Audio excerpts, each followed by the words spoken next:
Pahayag, 3 kabanata. Isulat mo sa anghel ng iglesia sa Sardis. Ito ang sinasabi ng nagtataglay ng 7 Espiritu ng Diyos at ng 7 bituin. Alam ko ang ginagawa mo. Ang alam ng marami, ikaw ay buhay. Ngunit ang totoo, ikaw ay patay.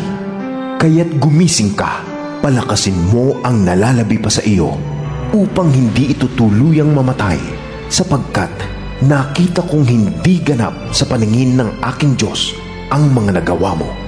Kaya nga alalahanin mo ang mga bagay na iyong tinanggap at narinig. Isagawa mo ang mga iyon. Pagsisihan mo't talikuran ang iyong kasamaan. Kung hindi ka gigising, pupunta ako dyan na gaya ng isang magnanakaw, at hindi mo malalaman ang oras ng aking pagdating. Ngunit may ilan sa inyo dyan sa Sardis na napanatiling walang dungis ang kanilang damit.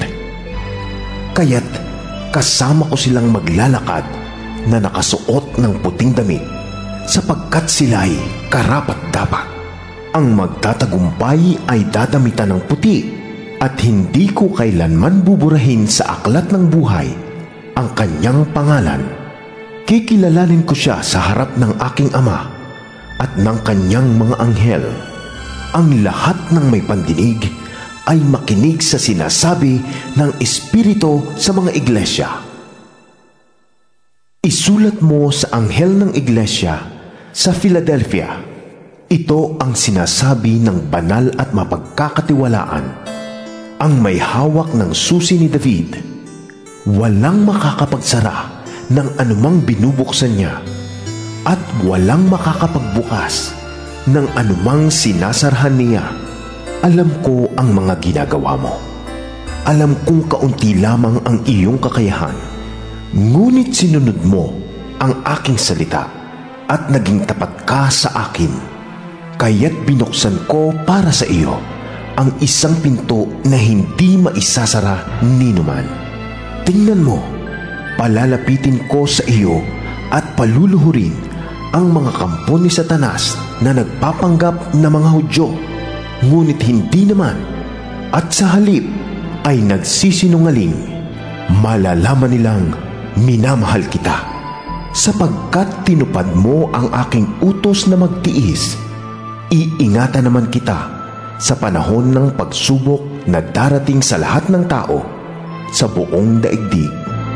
Darating ako sa lalong madaling panahon.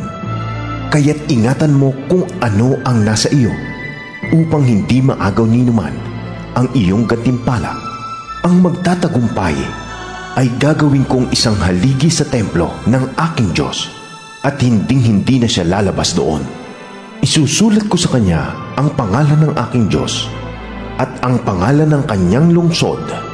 Ito ang bagong Jerusalem na bumababa mula sa langit buhat sa aking Diyos.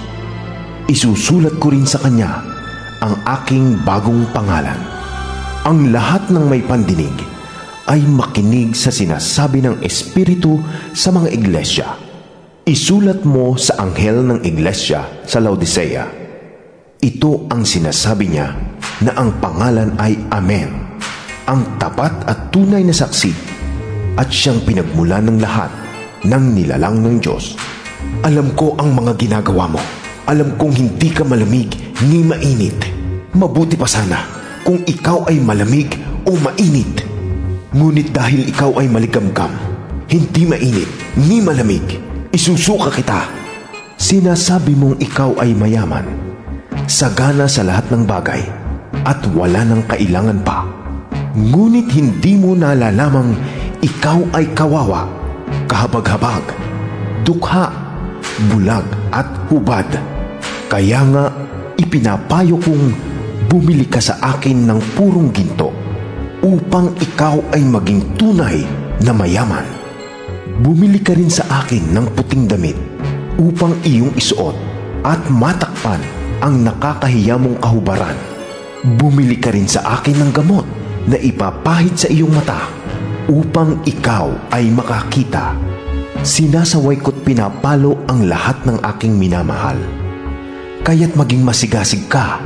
Pagsisihan mo talikuran ang iyong mga kasalanan.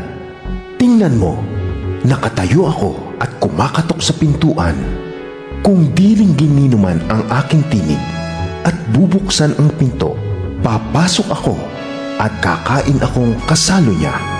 Ang magtatagumpay ay bibigyan ko ng karapatang umupo na katabi ko sa aking trono, tulad ko na nagtagumpay at nakaupo ngayon katabi ng aking ama sa kanyang trono. Ang lahat ng may pandinig ay makinig sa sinasabi ng Espiritu sa mga iglesia.